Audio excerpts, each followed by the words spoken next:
What's up, guys? It's David, Fitness Together Pikesville, and I want to talk about how to build rock solid, deep-rooted habits and how the way you're doing it right now might not be the best way. So what I've got here is a visual of the 3 layers of where change can occur.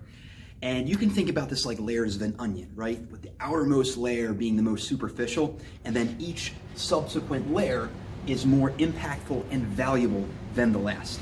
So what we'll do is we'll work our way from the outside in. And when you talk about the outside most superficial layer, this is where most folks are going to try to start off changing when they're brand new to fitness or when they're trying to change their direction with their fitness. And that is trying to change your outcomes and your goals. So outcomes and goals are pretty much one and the same. This is what most people think about when they think about setting a goal. So with respect to fitness, an outcome could be to lose 20 pounds or to drop a couple pant sizes, or if you're an athlete, it's to win a competition. So an outcome is something that you want to happen. And although it's not a bad idea to have an end goal in mind or direction, hyper-focusing on that is going to do you a disservice because in the end, you can't control an outcome. What you can control, however, are the underlying systems and habits that you put in place that help drive you towards that outcome.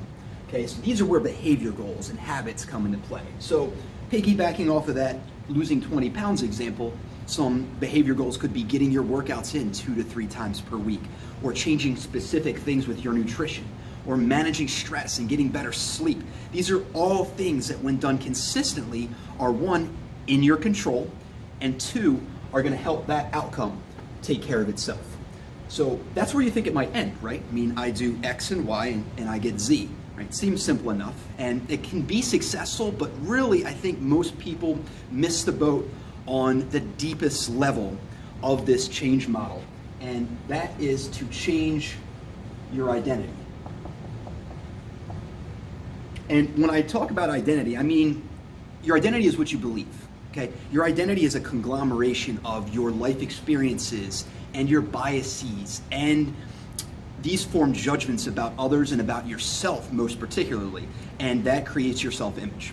So your identity is really the labels that you put on yourself, and that's going to help to form these systems and then eventually the outcomes and the goals. So I'll give you an example of this. So let's say 2 people are trying to quit smoking and somebody offers them a cigarette. First person says, "No thanks, I'm trying to quit." Seems fair enough. But the second person says, "No thanks, I'm not a smoker." That second person, although he still might be struggling with getting that habit to stick, with quitting smoking, he has already begun to identify as a non-smoker. He's already begun to identify as the person he wishes to be.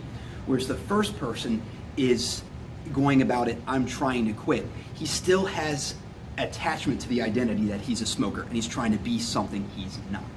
Okay, so this is what I challenge you to do, guys. Instead of trying to focus on the outcome and changing this, focus on changing your identity first. Instead of working from the outside in and trying to reverse engineer, I want this goal, so I'm going to try to build these habits and become this person. Try to become this person first and then work your way out.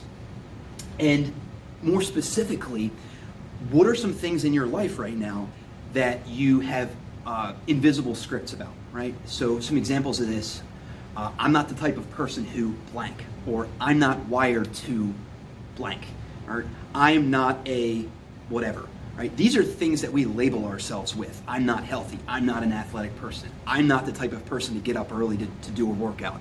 I'm not the type of person to track nutrition. Whatever the case is, start to focus on changing that one thing with your identity and then work out to the outcome. Because you can't build systems and habits on top of an identity that does not support that person. And then the beauty is, once you build those habits, the rest takes care of itself. All right? It's one thing to say, "I want something." It's another thing to say, "I am the type of person who is this." Okay? If you guys have any questions about that, drop us a comment. Let us know. If you have anybody that you know needs to hear this message, share it with them. So thanks, guys, for watching, and we'll see you all virtually or in the studio very soon.